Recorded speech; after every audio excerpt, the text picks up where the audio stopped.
परिचय। अजय, तुम क्या पढ़ रहे हो? मैं अपनी रसायन विज्ञान की पाठ्य पुस्तक पढ़ रहा हूं। अर्जुन, पेंसिल को स्विच में मत डालना, तुम्हें बिजली का झटका लग सकता है। बिजली का झटका? लेकिन क्यों? पेंसिल तो लकड़ी और ग्रेफाइट की बनी होती है और ये दोनों ही विद्युत के कुचालक हैं।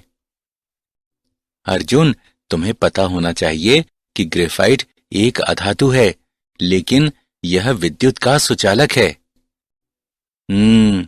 मुझे तो इस बात का पता ही नहीं था। ठीक है, मैं तुम्हें एक प्रयोग के माध्यम से यह दिखाता हूं। जब हम स्विच ऑन करते हैं तो मल्टीमीटर विद्युत धारा का प्रवाह प्रदर्शित करता है। इससे पता चलता है कि ग्रेफाइट से होकर विद्युत धारा प्रवाहित हो सकती है। इसलिए ग्रेफाइट विद्युत का सुचालक है। अजय, अब मैं ये बात समझ गया और अब मैं इस बारे में और अधिक जानना चाहता हूं। ग्रेफाइट कार्बन का एक अपर रूप है। कार्बन आवर्त तालिका के पी ब्लॉक का एक तत्व है। इस बारे में और समझने के लिए पहले हमें पी ब्लॉक के तत्वों का अध्ययन करना होगा। छात्रों, आज हम पी ब्लॉक के तत्वों के बारे में अध्ययन करेंगे।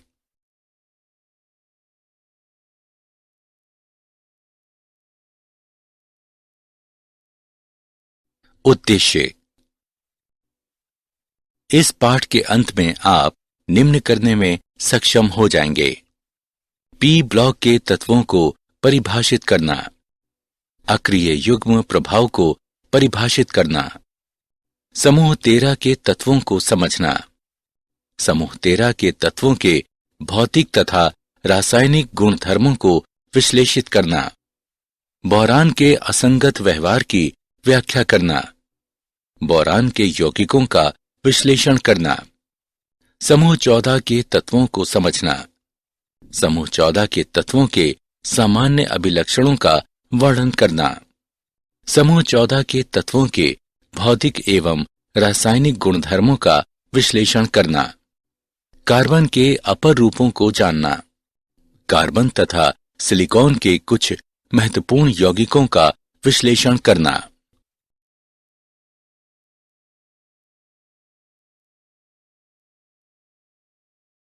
परिभाषा। आवर्त तालिका में समूह 13 से 18 तक के तत्व सामूहिक रूप से पी ब्लॉक तत्व कहलाते हैं। Boron, carbon, nitrogen, oxygen, fluorine तथा हीलियम इन समूहों के शीर्ष हैं। इन तत्वों का सामान्य इलेक्ट्रॉनिक विन्यास ns2np 1 से 6 होता है। इनमें इनके वाह्यतम कोश के पी कक्षकों में अंतिम इलेक्ट्रॉन होता है। किसी पी ब्लॉक तत्व द्वारा प्रदर्शित अधिकतम ऑक्सीकरण संख्या संयोजी इलेक्ट्रॉनों की कुल संख्या के समान होती है। अधिकतम ऑक्सीकरण संख्या समूह ऑक्सीकरण संख्या कहलाती है।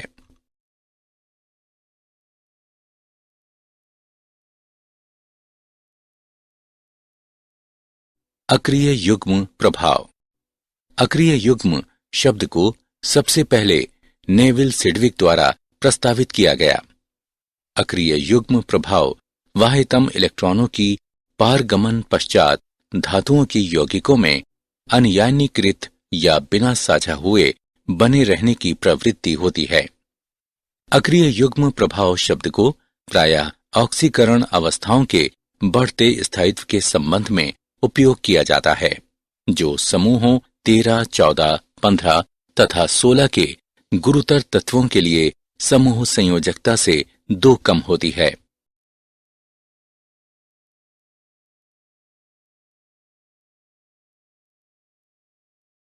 समूह 13 के तत्व।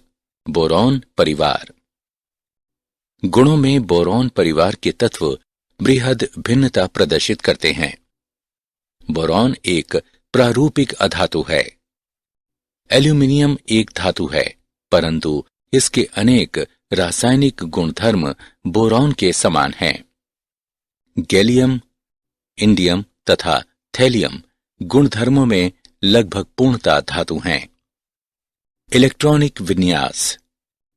समूह 13 के तत्वों का बाह्य इलेक्ट्रॉनिक विन्यास Ns⁻2 Np⁻1 होता है। बोरॉन और एल्यूमिनियम में नोबल गैस कोर होती है। गैलियम और इंडियम में नोबल गैस तथा 10d इलेक्ट्रॉन होते हैं। थेलियम में नोबल गैस तथा 14f इलेक्ट्रॉन और 10d इलेक्ट्रॉन कोरें होती हैं। परमाणविक त्रिज्या।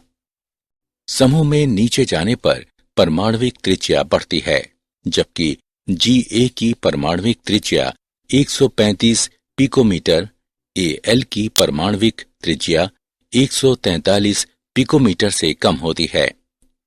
ऐसा इसलिए होता है क्योंकि गैलियम में उपस्थित अतिरिक्त 10d इलेक्ट्रॉन बढ़े हुए नाभिकीय आवेश की तुलना में बाह्य इलेक्ट्रॉनों पर दुर्लभ परिरक्षण प्रभाव डालते हैं। आयनन एंथैल्पी। इसका मान समूह में नीचे जाने पर क्रमिक रूप से नहीं घटता। बोरॉन से एल्यूमिनियम तक कमी आकार में बढ़ोतरी के कारण होती है। एल्यूमिनियम से गैलियम तक वृद्धि आयनन एंथैल्पी में असांतत्य के कारण होती है। इंडियम से थैलियम तक वृद्धि D और F इलेक्ट्रॉनों की अक्षमता के कारण होता है, जिनका परिरक्षण प्रभाव दुर्लभ होता है।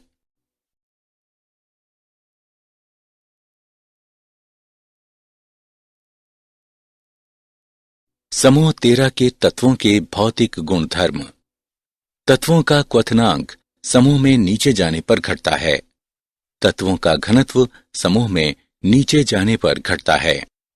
तत्वों का गलनांक समूह में नीचे जाने पर पहले घटता है और बाद में बढ़ता है।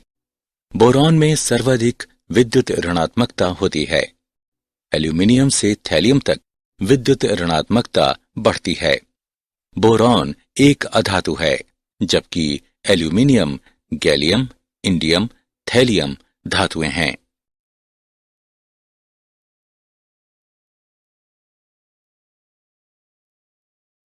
समूह 13 के तत्वों के रासायनिक गुणधर्म। वायु के प्रति अभिक्रियाशीलता। बोरॉन क्रिस्टलीय स्वरूप में वायु के साथ अभिक्रिया नहीं करता। एल्यूमिनियम की सतह पर ऑक्साइड की पतली परत बन जाती है, जो और अधिक क्षय होने से धातु को रोकती है।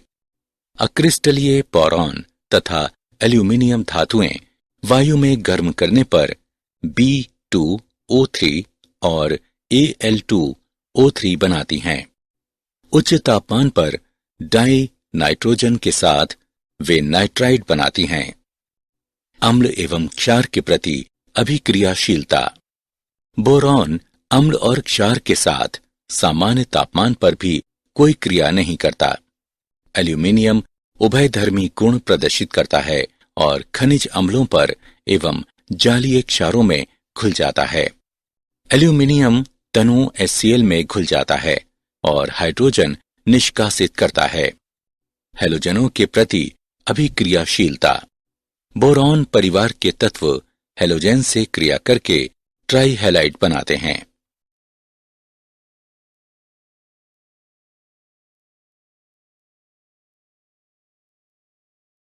बोरॉन का असंगत व्यवहार। कुछ धात्विक गुण होने पर भी बोरॉन एक अधातु है। इसमें धन विद्युती गुण होता है। बोरॉन त्रिसंयोजक यौगिक बनाते हैं। ये NaOH विलयन के साथ उबालने पर हाइड्रोजन को मुक्त करता है। बोरॉन के बाइनरी यौगिकों को बोराइड्स के नाम से भी जानते हैं। बोरॉन ट्राइफ्लोराइड लुईस क्षारों जैसे कि NH3 के साथ आसानी से अभिक्रिया करके बोरॉन के परितः अष्टक पूर्ण करता है।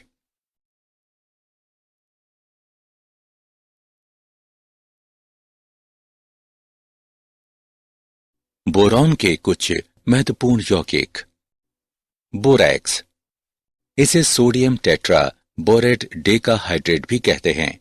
ये इस प्रकार पाया जाता है कि इसमें चतुष्केंद्रीय इकाइयां B4O5 OH4 की घात 2 होती हैं।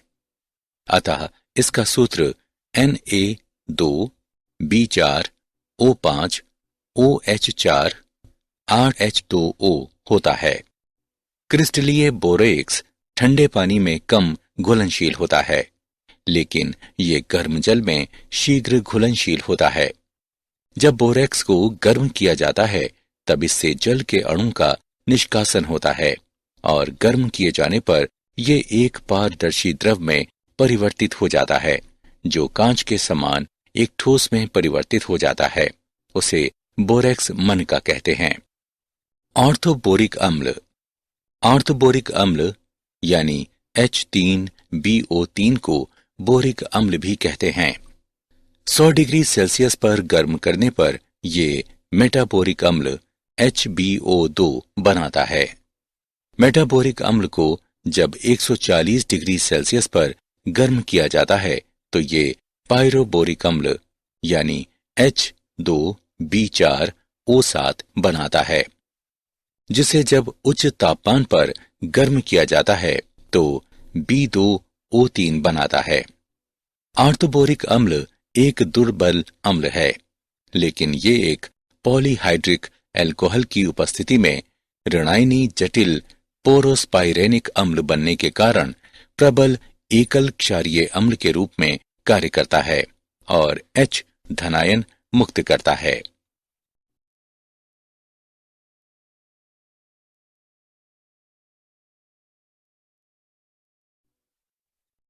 उदाहरण। आइए एक उदाहरण देखते हैं। क्या होता है जब बोरेक्स विलयन को अम्लीकृत और बोरिक अम्ल को गर्म किया जाता है? आइए समाधान देखते हैं। जब बोरेक्स विलयन को अम्लीकृत किया जाता है तो बोरिक अम्ल बनता है। जब बोरिक अम्ल को गर्म किया जाता है तो बोरॉन से सक्रिय ऑक्साइड बनता है।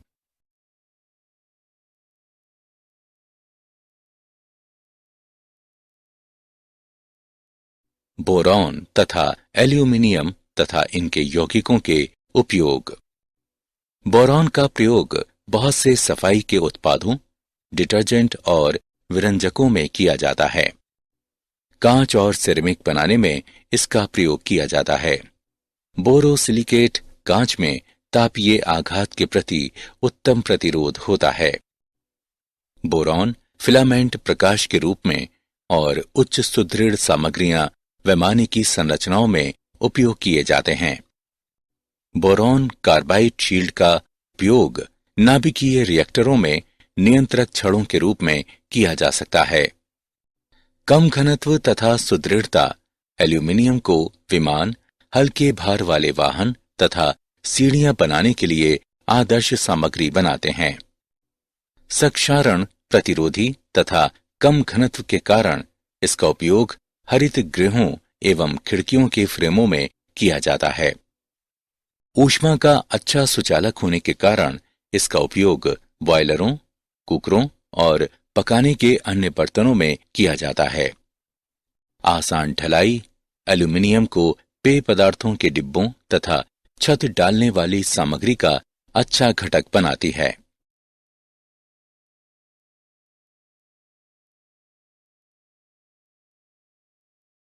समूह 14 के तत्व। कार्बन परिवार। कार्बन मानव शरीर में दूसरा सबसे प्रचुर तत्व है। ये पृथ्वी की भूपर्पटी में प्रति मिलियन लगभग 320 भाग के रूप में बहुतायत से पाया जाता है।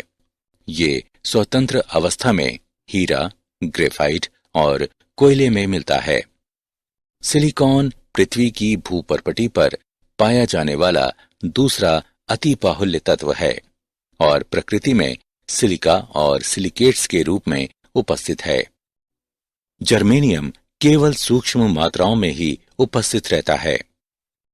टिन मुख्यतः कैसिटेराइट यानी SnO2 के रूप में पाया जाता है।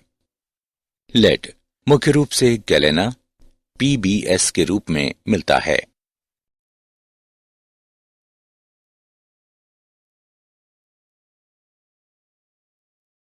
समूह 14 के तत्वों के सामान्य अभिलक्षण। इलेक्ट्रॉनिक विन्यास। कार्बन परिवार का संयोजकता कोश इलेक्ट्रॉनिक विन्यास ns वर्ग np वर्ग होता है। इस परिवार के तत्वों के इलेक्ट्रॉनिक विन्यास की आंतरिक क्रोड या कोर भिन्न होती है।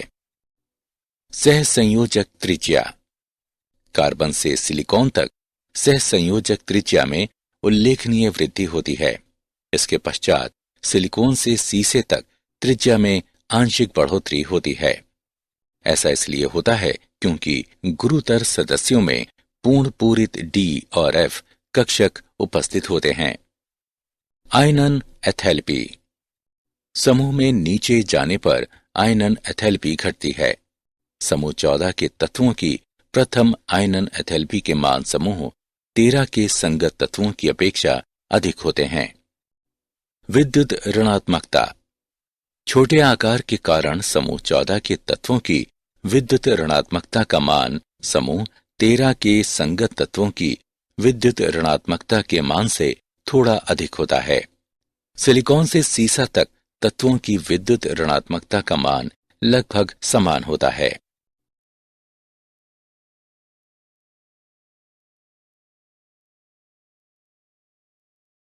समूह 14 के तत्वों के भौतिक गुणधर्म। समूह में नीचे जाने पर धात्विक लक्षण बढ़ता है। कार्बन और सिलिकॉन में वृहद आणविक जालक से टिन और सीसे में वृहद धात्विक जालक तक संरचनागत परिवर्तन होता है। समूह में नीचे जाने पर आबंधन में सहसंयोजी से धात्विक तक परिवर्तन गलनांक, क्वथनांक तथा प्रथम आयनन ऊर्जा में घटोतरी का कारण बनता है। समूह में नीचे जाने पर बढ़ता धात्विक गुण घनत्व तथा चालकता में सामान्य वृद्धि का कारण बनता है।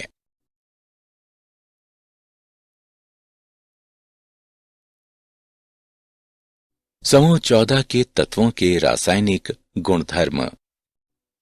ऑक्सीजन के प्रति अभिक्रियाशीलता। समूह 14 के सदस्य ऑक्सीजन की उपस्थिति में गर्म किए जाने पर ऑक्साइड बनाते हैं। ये मुख्यतः दो प्रकार के ऑक्साइड पाते हैं, मोनो ऑक्साइड तथा डाइऑक्साइड। इनके सूत्र MO और MO2 हैं। उच्च ऑक्सीकरण अवस्था में ऑक्साइड निम्न अवस्था वाले ऑक्साइड की तुलना में अधिक अम्लीय प्रकृति के होते हैं। जल के प्रति अभिक्रियाशीलता। कार्बन, सिलिकॉन तथा जर्मेनियम जल के द्वारा प्रभावित नहीं होते हैं। टिन जल के साथ अभिक्रिया करता है और डाइऑक्साइड तथा हाइड्रोजन गैस बनाता है। रक्षात्मक ऑक्साइड परत बनने के कारण सीसा जल से अप्रभावित रहता है।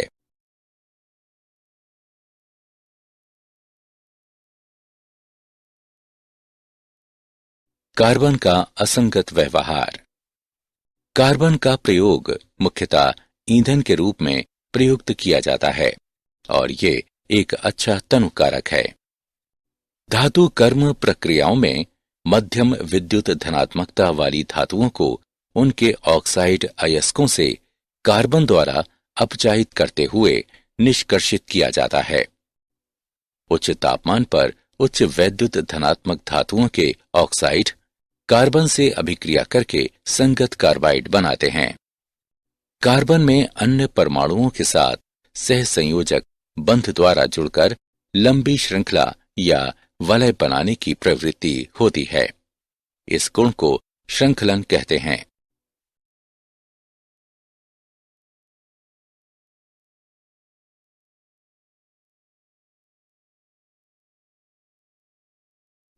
कार्बन के अपर रूप। ग्रेफाइट। ग्रेफाइट में प्रत्येक कार्बन परमाणु 3 अन्य कार्बन परमाणुओं से जुड़कर sp2 संकरण द्वारा द्वितलीय षटकोणीय वलय संरचनाएं बनाता है। इन दोनों परतों के मध्य आकर्षण बल होता है, इसलिए ग्रेफाइट मुलायम होता है और चाकू से काटा जा सकता है। प्रत्येक परत को अन्य पर खिसकाया जा सकता है, जिससे ये चिकना बनता है और शुष्क स्नेहक के रूप में उपयोग किया जा सकता है। ग्रेफाइट में प्रत्येक कार्बन परमाणु एक स्वतंत्र इलेक्ट्रॉन रखता है जो इसकी चालकता के लिए उत्तरदायी होते हैं। हीरा। हीरे में प्रत्येक कार्बन परमाणु sp3 संकरण द्वारा अन्य 4 कार्बन परमाणुओं से जुड़ा होता है और त्रिविमीय कठोर संरचना बनाता है। कार्बन परमाणुओं के छोटे होने के कारण वे निकट आबद्ध क्रिस्टलीय संरचना बनाते हैं और कठोर हो जाते हैं तथा हीरे को अपघर्षक के रूप में उपयोग किया जाता है। हीरे में कार्बन के परमाणुओं में कोई भी स्वतंत्र इलेक्ट्रॉन नहीं होता है, इसलिए ये विद्युत का कुचालक है। फुलरीन्स। कार्बन का एक अन्य अपरूप फुलरीन्स है जिसमें एक अणु में 60 या 70 या 84 कार्बन परमाणु होते हैं। ये पिंजरेनुमा अणु फुटबॉल की संरचना जैसी आकृति लिए होते हैं। इनका प्रयोग अत्यंत उच्च ताप पर स्नेहक की तरह किया जा सकता है। इनमें बिल्कुल निम्न ताप पर भी अतिचालकता का गुण होता है। उच्च तन्य सुदृढ़ता वाले भारहीन तंतुओं के निर्माण में इनका उपयोग किया जाता है।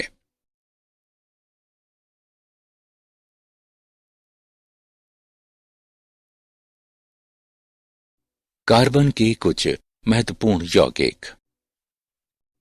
Carbon monoxide. कार्बन मोनोऑक्साइड सामान्य ताप पर सांद्र H2SO4 पर फार्मिक अम्ल को मिलाने से बनता है। इस तरह विरचित कार्बन मोनोऑक्साइड को कास्टिक सोडा विलयन से गुजारा जाता है और फिर P2O5 पर से प्रवाहित करते हुए शुष्क किया जाता है। इसे ऑक्सैलिक अम्ल के साथ सांद्र सल्फ्यूरिक अम्ल की क्रिया द्वारा भी बनाया जा सकता है। कार्बन मोनोऑक्साइड एक रंगहीन दहनशील गैस है। ये एक उदासीन ऑक्साइड है, परंतु उच्च दाब और उच्च ताप पर यह एक अम्लीय ऑक्साइड की तरह व्यवहार करती है। कार्बन मोनोऑक्साइड ऑक्सीकारक तथा अपचायक दोनों रूपों में क्रिया कर सकते हैं। कार्बन मोनोऑक्साइड में कार्बन की ऑक्सीकरण संख्या ×2 होती है। Carbon dioxide. कार्बन डाइऑक्साइड को कैल्शियम कार्बोनेट पर तनु हाइड्रोक्लोरिक अम्ल की अभिक्रिया द्वारा बनाया जाता है। कार्बन डाइऑक्साइड एक अम्लीय ऑक्साइड है तथा द्विक्षारकीय अम्ल की तरह क्रिया करती है और 2 प्रकार के लवण बना सकती है। उच्च ताप पर कार्बन डाइऑक्साइड एक ऑक्सीकारक के रूप में कार्य कर सकती है।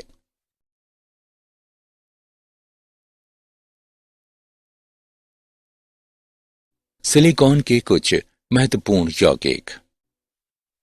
Silicon dioxide. सिलिकॉन डाइऑक्साइड का दूसरा नाम सिलिका है। ये अनेक क्रिस्टल संरचनात्मक रूपों जैसे क्वार्ट्ज, क्रिस्टलोबेलाइट तथा ट्राइडाइमाइट में मिलता है। सिलिकॉन डाइऑक्साइड एक सहसंयोजक त्रिविमीय जालक युक्त ठोस है जिसमें प्रत्येक सिलिकॉन परमाणु चतुष्फलकीय रूप में 4 ऑक्सीजन परमाणुओं से सहसंयोजित बंधित रहता है। सिलिका अपने सामान्य रूप में अति उच्च सिलिकॉन ऑक्सीजन बंध एथैलेपी होने के कारण लगभग अन्य अभिक्रियाशील होता है। ये HF और NaOH से क्रिया करता है। क्वार्ट्ज का विस्तृत उपयोग दाब विद्युत पदार्थ के रूप में होता है। सिलिका जल का उपयोग शुष्कन कर्मक तथा उत्प्रेरक के रूप में होता है। सिलिकेट्स। सिलिकेट की मूल संरचनात्मक इकाई SiO4 4- है, जिनमें सिलिकॉन परमाणु 4 ऑक्सीजन परमाणुओं से चतुष्फलक के रूप में बंधित रहता है। प्रकृति में बड़ी मात्रा में सिलिकेट खनिज पाए जाते हैं, जैसे फेल्डस्पार, जियोलाइट, श्वेत अभ्रक और एस्बेस्टस। जब सिलिकेट इकाइयां आपस में मिलती हैं तो श्रृंखलित वलय, परत या त्रिविमीय संरचना बनाती हैं। मनुष्य द्वारा निर्मित दो महत्वपूर्ण सिलिकेट्स कांच तथा सीमेंट हैं।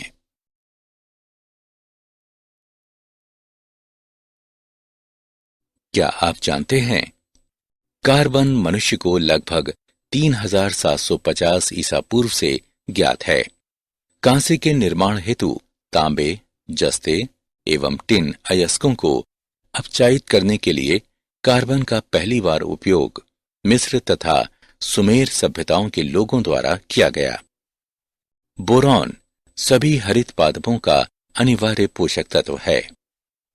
कार्बन का गलनांक और ऊर्ध्वपातन बिंदु सभी तत्वों में सर्वाधिक लगभग 5800 डिग्री केल्विन होता है। ब्रह्मांड में बोरॉन के परमाणु अंतरिक्ष किरण संघट्टों द्वारा नाभिकीय संलयन के कारण निर्मित हुए हैं।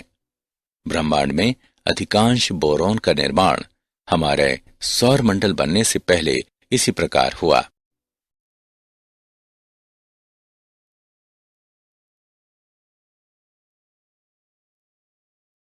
सारांश। आइए हमने जो कुछ सीखा है उसे संक्षेप में दोहराएं।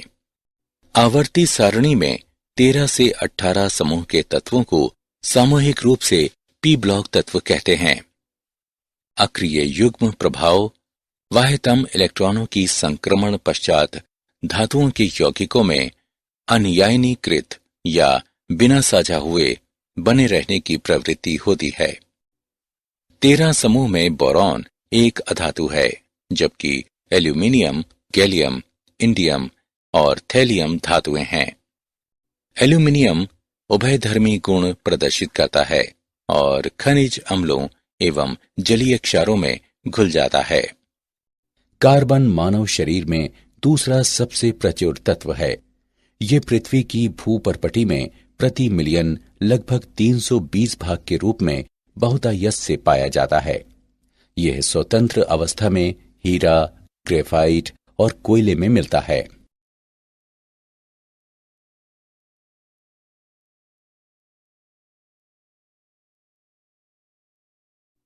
कार्बन परमाणुओं में अन्य परमाणुओं के साथ सहसंयोजक बंध द्वारा जुड़कर लंबी श्रृंखला या वलय बनाने की प्रवृत्ति होती है। ये गुण श्रृंखलन कहलाता है। कार्बन मोनोऑक्साइड एक उदासीन ऑक्साइड है, परंतु उच्च दाब और उच्च ताप पर यह एक अम्लीय ऑक्साइड की तरह व्यवहार करती है। सिलिकॉन डाइऑक्साइड एक सहसंयोजक त्रिविमीय जालक युक्त ठोस है, जिसमें प्रत्येक सिलिकॉन परमाणु चतुष्फलकीय रूप में 4 ऑक्सीजन परमाणुओं से सहसंयोजित बंधित रहता है।